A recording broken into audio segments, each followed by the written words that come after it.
The silence in the small frontier church was deafening as Fiona Everett stood frozen at the altar, her white-knuckled hands clutching a modest bouquet of wildflowers that trembled as violently as her lower lip. The man beside her, not the one she had agreed to marry just 3 weeks prior, was a stranger to her heart, though his family's ranch bordered her father's land for the last decade. The year was 1876, and in the dusty town of Whispering Creek, Wyoming Territory, a woman's word meant little against her father's debts. Preston James watched from the back of the church, his jaw clenched tight beneath the shadow of his Stetson. He'd returned too late. 6 months driving cattle to Kansas, only to find that in his absence, the woman he'd silently loved for years had been promised to Wallace Thornton, a man known for his cruel temper and deep pockets. The Reverend cleared his throat uncomfortably as Fiona's silence stretched beyond propriety. "Miss Everett," he prompted gently, "your vows, if you please." Fiona's gaze darted across the gathered townsfolk, her father's apologetic yet insistent stare, Mrs. Thornton's pinched expression of disapproval, the sympathetic glances of her childhood friends.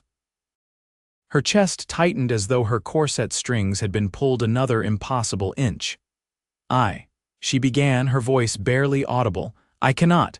A collective gasp rippled through the church. Wallace Thornton's face darkened like a thundercloud. "What did you say, girl?" he hissed. "I cannot marry you, Mr. Thornton," Fiona repeated, her voice stronger though her body trembled visibly now. "I am sorry, but I cannot." Her father, Thomas Everett, rose from his pew. "Fiona, you will do as you're told. The arrangements have been made. Mr. Thornton has generously agreed to assume our debts."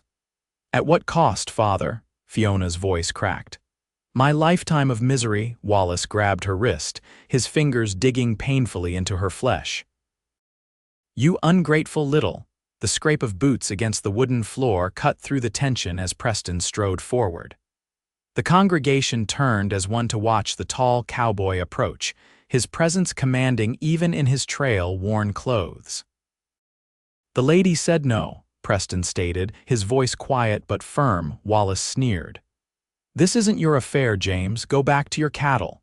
Preston's green eyes, the color of spring sage after rain, fixed on Fiona's tear-streaked face. "Are you all right, Miss Everett?"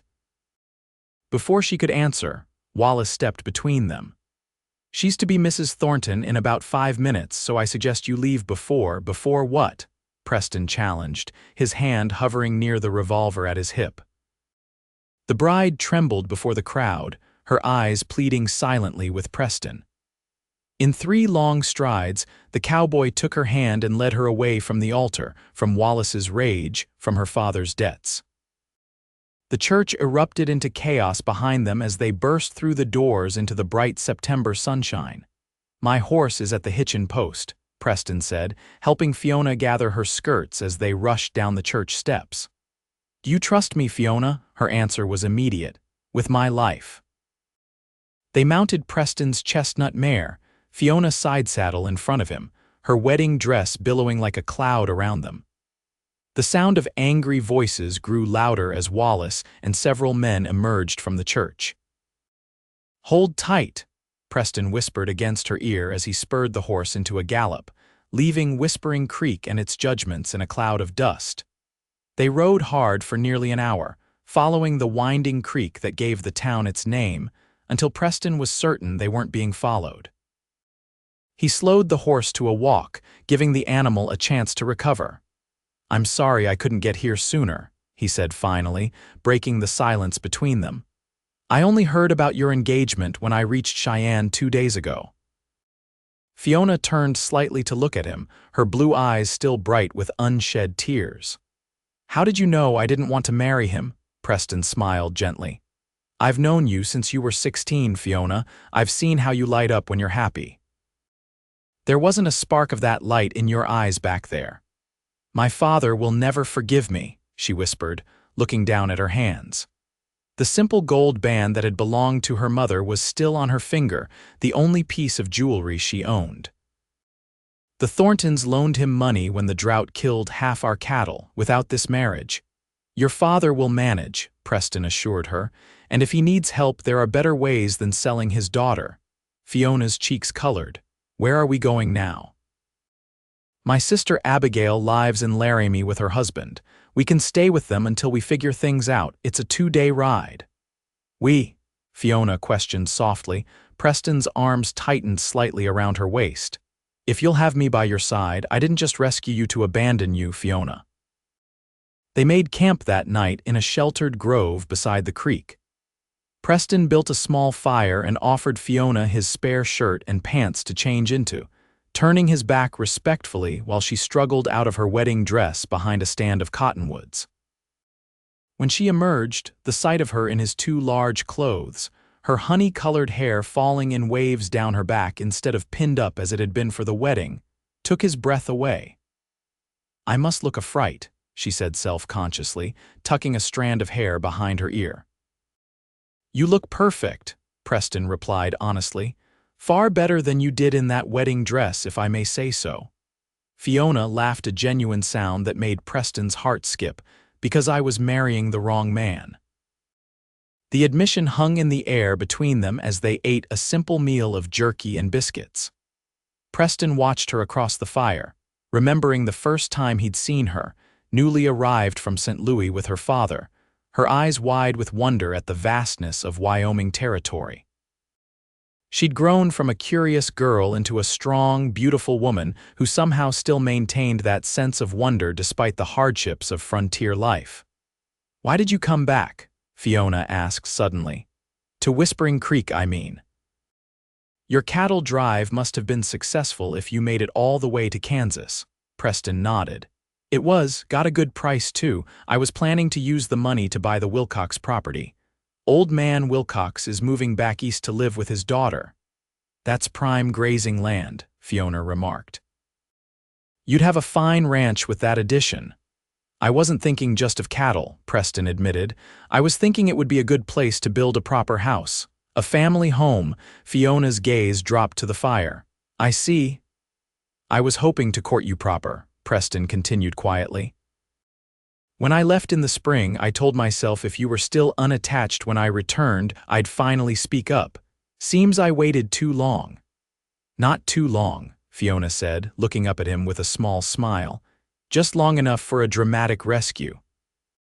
The tension eased between them as they laughed together, and they talked long into the night, sharing stories and dreams that had gone unspoken during the years of their acquaintance. When Fiona finally fell asleep wrapped in Preston's coat, he watched over her, vowing silently that she would never again be treated as property to be bartered. Dawn broke clear and cool, painting the eastern sky in shades of pink and gold. Preston woke Fiona gently, offering her the last of the coffee he'd brewed over the rekindled fire. We should reach Laramie by nightfall tomorrow if we make good time, he explained as they packed up camp. My sister won't mind the unexpected visit. She's been after me for years to settle down with a nice girl. Fiona blushed. I'm not exactly arriving under the best circumstances, running away from my own wedding wearing men's clothes. Preston chuckled. Abigail will love you for it. She's never been one for convention herself. They rode through rolling grasslands dotted with sagebrush, keeping to less traveled trails to avoid any potential pursuit from Wallace or Fiona's father. By midday, they had crossed into more rugged terrain, with pine-covered ridges rising around them. It's beautiful out here, Fiona remarked, breathing in the crisp mountain air, so different from the plains around Whispering Creek. This is why I came west, Preston explained. My father wanted me to take over his hardware store in Pennsylvania, but after serving in the war, I couldn't bear to be confined inside 4 walls all day. You fought for the Union? Fiona asked. Preston nodded. Enlisted when I was 18 in '63, saw enough bloodshed to last a lifetime. When it was over, I just started riding west and didn't stop until I reached Wyoming territory. And now you're taking me west, Fiona observed softly, to safety, Preston clarified. And then wherever you want to go. I won't presume to decide your future, Fiona. She leaned back slightly against his chest, I've never had much say in my future before. It's a bit overwhelming to consider all the possibilities." "You have time to decide," he assured her. "No need to rush." They stopped to rest by a small spring, letting the horse drink its fill. Fiona wandered a few paces away to stretch her legs and found a patch of late-blooming wildflowers. "My wedding bouquet was prettier than I expected," she commented, touching the delicate purple petals of a wild aster. "Mrs. Henderson gathered flowers from all over town for it." "It seems a shame to have left it behind." Preston joined her, plucking a few of the asters and fashioning them into a small posy. "Here," he said, offering it to her with a gentle smile. "Not as fancy, but they're free at least." Fiona accepted the flowers, her fingers brushing against his. "Thank you, Preston, not just for these, but for everything. Most men wouldn't have done what you did." "Most men aren't in love with you," he replied simply. The words hung between them, honest and unadorned.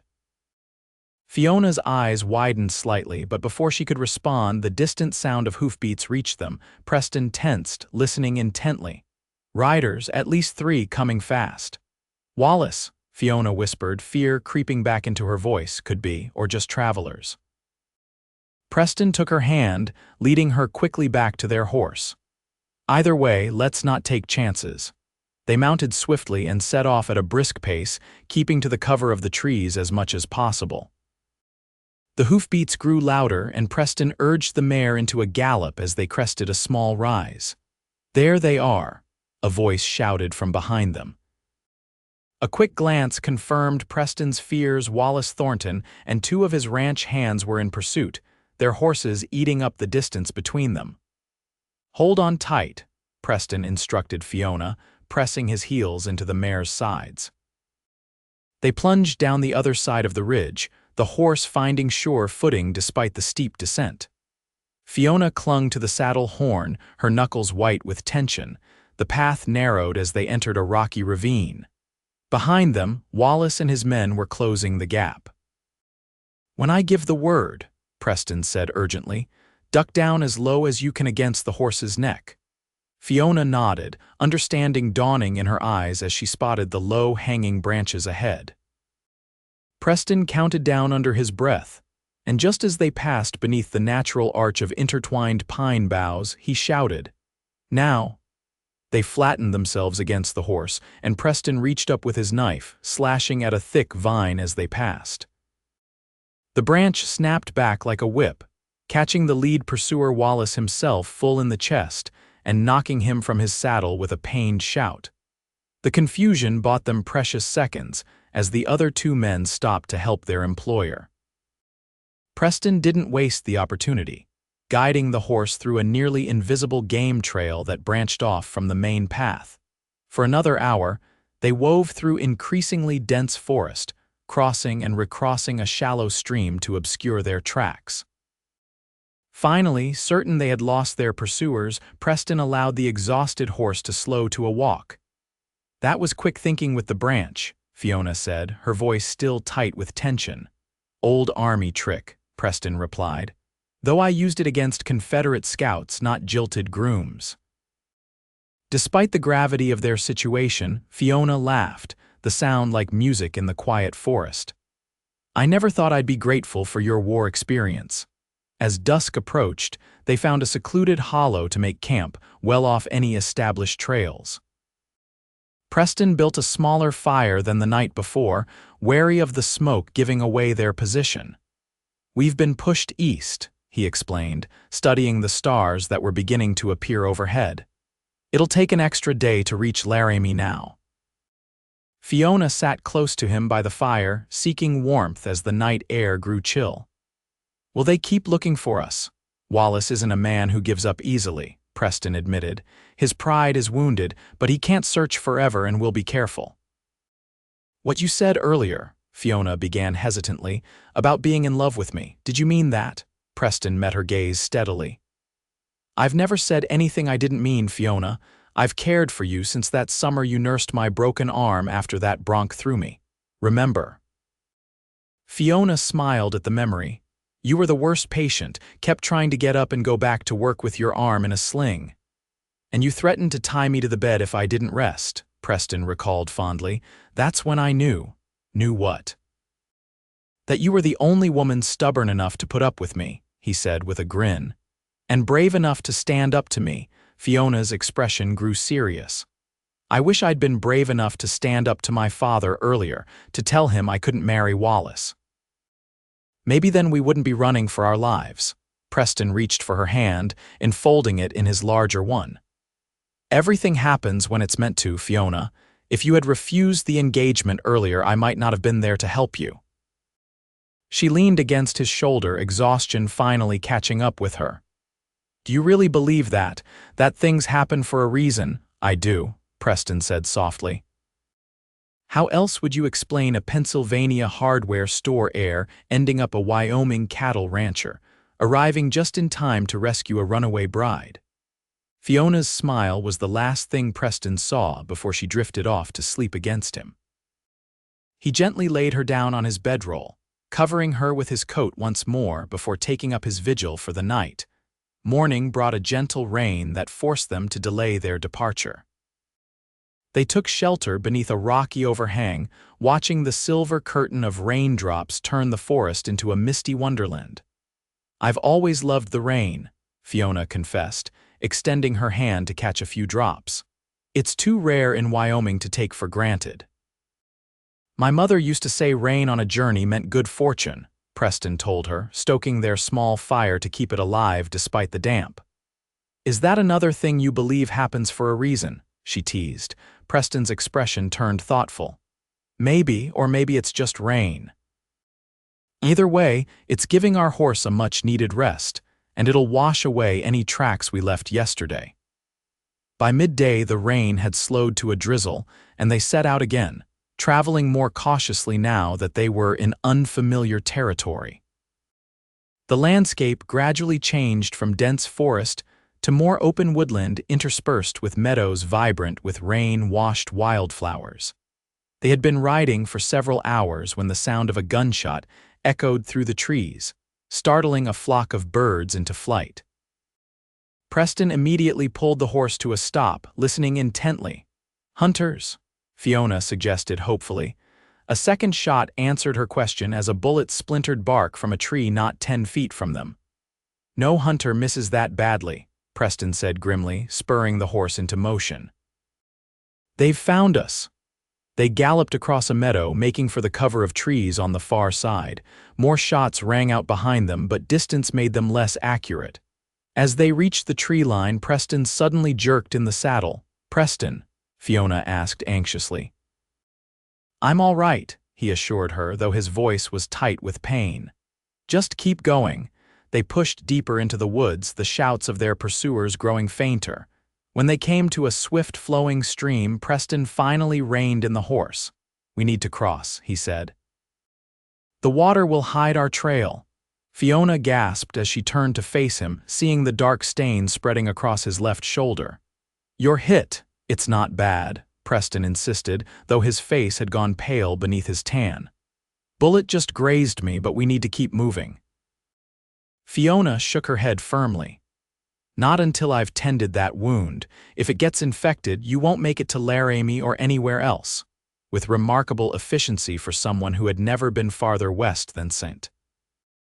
Louis. Until a few years ago, Fiona helped Preston dismount and led him to a sheltered spot beside the stream.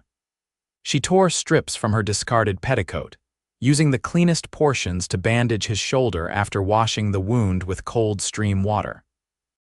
You missed your calling as an army nurse, Preston remarked, watching her work with steady hands despite the danger.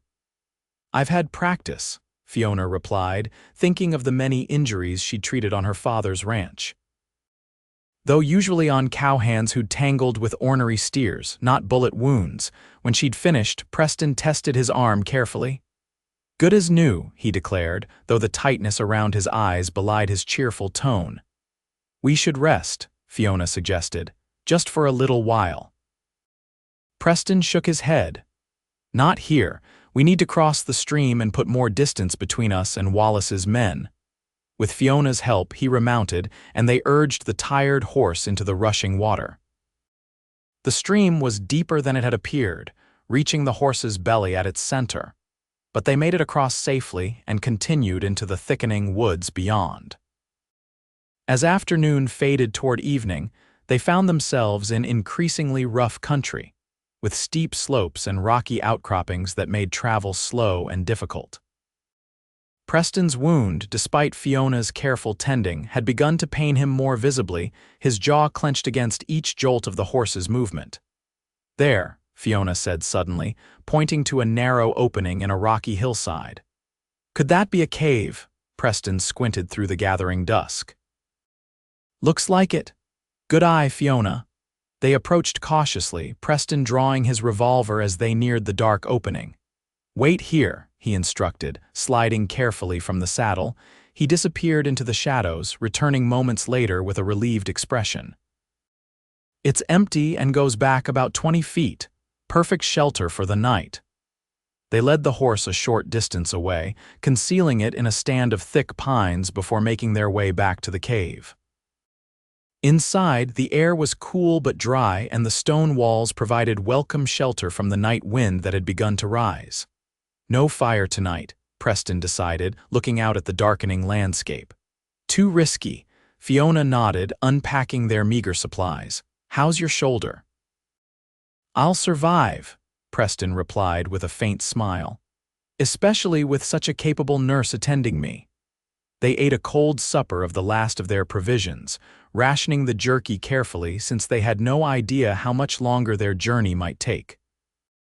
"Tell me about your sister," Fiona requested as they settled against the cave wall, sharing Preston's coat for warmth.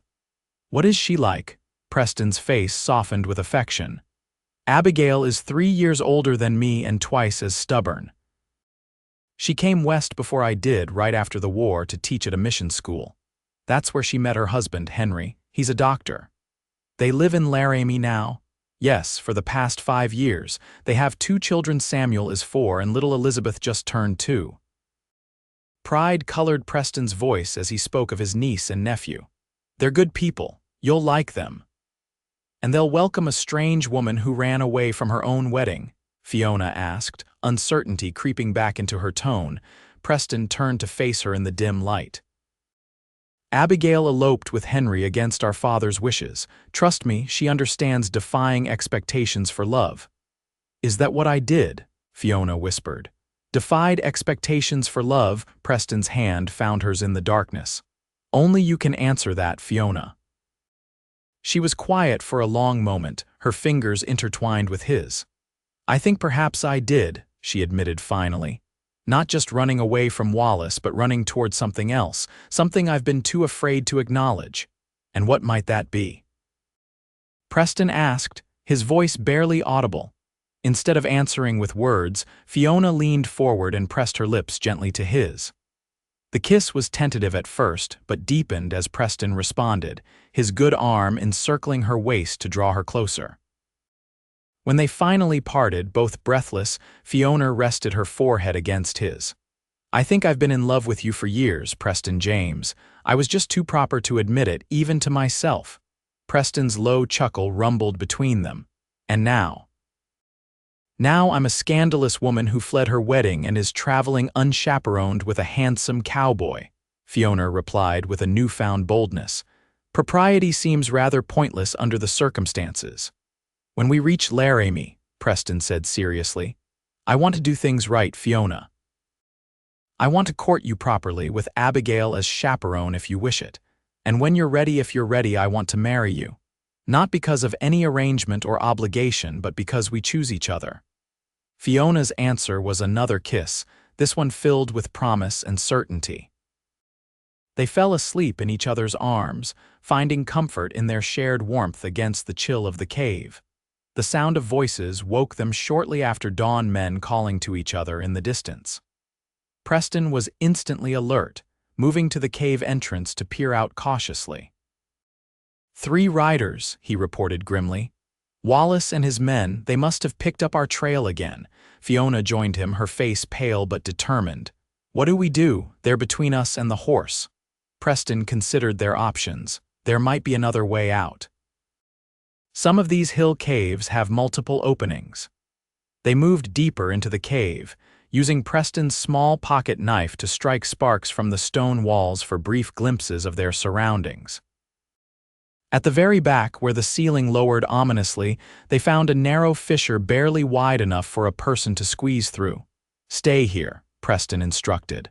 "I'll see where it leads." "We stay together," Fiona countered firmly. "I'm not waiting alone in the dark while Wallace combs these hills." Preston recognized the determination in her voice and nodded. "Stay close behind me then." The passage was tight and winding, forcing them to move sideways in places. Fiona fought back panic as the walls seemed to close in around her, focusing instead on Preston's steady presence ahead. After what felt like an eternity, a faint glow of daylight appeared ahead. Preston quickened his pace, emerging moments later onto a narrow ledge overlooking a steep ravine. Fiona followed, gulping the fresh air gratefully. "Where are we?" she asked, looking around at the unfamiliar landscape. Preston oriented himself by the position of the morning sun. "About half a mile from where we entered, I'd guess, on the other side of the hill." The sound of hoofbeats reached them again, closer now. "They've found our horse," Preston said grimly. "We'll have to continue on foot." They began a careful descent down the rocky slope, using small shrubs and outcroppings for handholds. Halfway down, Preston's injured shoulder gave way as he reached for a handhold, sending loose stones clattering down the ravine. "Who's there?" a voice called from above. "I heard something." Preston and Fiona froze, pressing themselves against the rock face. Heavy footsteps approached the edge of the ledge they had just left. "See anything, Hank?" Wallace's unmistakable voice carried clearly in the still morning air. "Nothing," the other man replied after a moment. "Probably just a mountain goat." Wallace wasn't satisfied. "Check down the slope." "They can't have gotten far without a horse." Fiona's heart hammered in her chest as she looked at Preston, whose face was drawn with pain from his re-injured shoulder. There was nowhere to hide on the exposed slope. The scrape of boots on stone grew louder as Hank began to make his way down toward them. Preston reached for his revolver, his expression grim. Suddenly, a new sound echoed through the ravine, the rhythmic pounding of multiple horses approaching at speed. A shout went up from the direction of the cave. "Riders coming. Looks like a posse," Wallace cursed loudly. "Fall back, back to the horses." The footsteps retreated, and moments later they heard the three men galloping away. Preston and Fiona remained motionless, uncertain whether this new development was fortunate or simply a different danger. "Hello down there," a voice called, different from Wallace's men. "Preston, Fiona," Preston's head jerked up in surprise. "Henry," he called back. A bearded man in a dark coat appeared at the ledge above them, relief washing over his face. "Thank God, we've been searching since yesterday." More faces appeared, a woman with Preston's green eyes and three men Fiona didn't recognize. "How did you find us?" Preston asked as Henry helped them climb back up to the ledge. "Abigail received your telegram from Cheyenne," Henry explained. "When you didn't arrive as expected, she got worried. Then we heard about the commotion at a wedding in Whispering Creek and she put two and two together." The woman Abigail, Fiona realized, engulfed her brother in a careful hug, mindful of his injury. "Only you would rescue a bride from the altar and then get yourself shot, Preston James," she scolded, though her eyes shone with relief. She turned to Fiona next, taking in the borrowed men's clothes and disheveled appearance with a warm smile.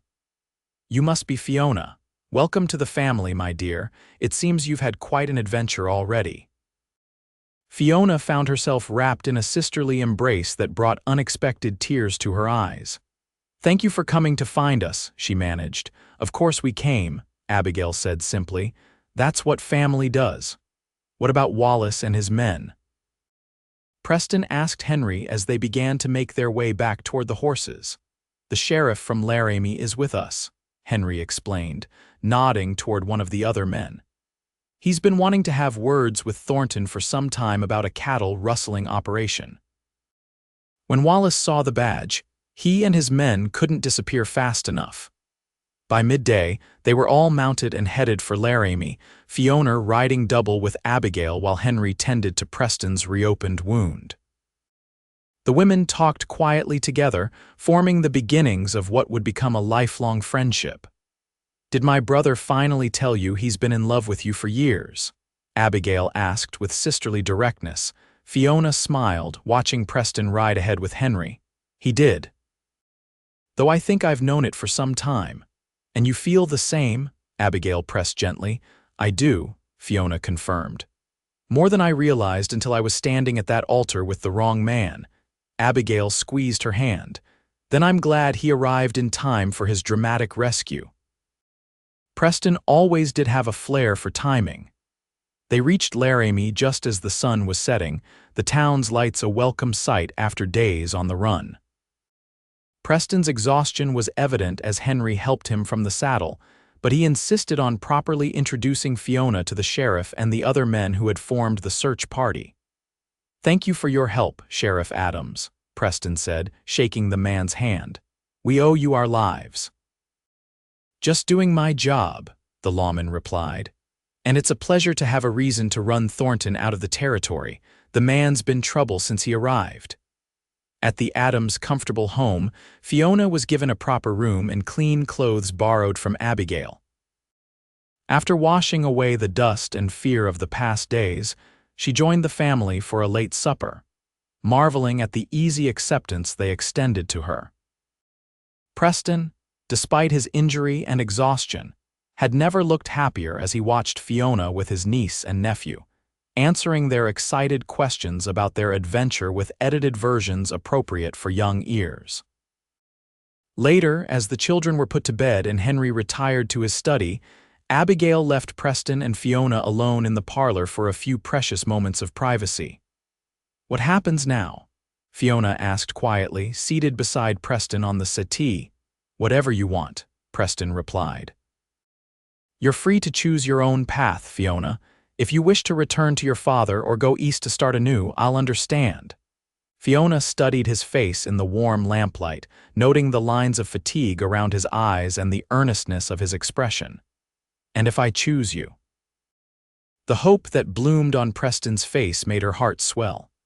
"Then I would be the happiest man in Wyoming territory. We could build that home I mentioned on the Wilcox property or anywhere else you'd like." "I don't need a grand house or vast property," Fiona told him honestly. "I just need you, Preston James. The rest we can figure out together." 3 months later, on a clear winter day with snow dusting the peaks around Laramie, Fiona Everett stood once more before a gathering of people in a church. This time, however, her hands were steady as they held a bouquet of hothouse flowers that Abigail had arranged, and her smile was radiant as she gazed at the man waiting for her at the altar. Preston James, resplendent in a new suit despite his protests that his good ranch clothes would suffice, watched her approach with undisguised adoration. The bullet wound had healed well under Henry's care, and he stood tall and proud as Fiona reached his side. "Nervous?" he whispered as she took her place beside him. Fiona shook her head, her eyes never leaving his. "Not even a little. This is exactly where I'm meant to be." When the Reverend asked if anyone objected to their union, the brief silence that followed was broken only by Abigail's youngest child giggling at the serious faces of the adults. The vows they exchanged were simple but heartfelt, promises of love and partnership that both knew would be tested by the challenges of frontier life, but strengthened by the bond they had forged during their flight from Whispering Creek.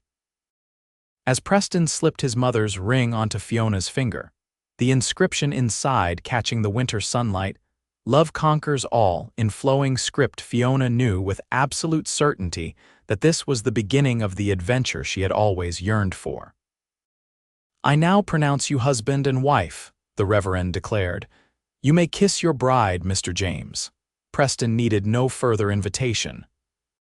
As their lips met in a kiss that sealed their vows, the congregation erupted into applause, led by Abigail's enthusiastic cheering and Henry's dignified approval. The bride, who had once trembled before a crowd, now stood tall and radiant, her hand firmly clasped in that of her cowboy husband as they turned to face their future together, a future built on choice rather than obligation, on love rather than convenience. And as they walked back down the aisle, Fiona whispered to Preston, "I think I'd like to ride to our reception, like we did that day you rescued me." Preston's laughter echoed through the church as he led his bride outside to where his faithful mare, adorned with ribbons for the occasion, waited to carry them into their new life together.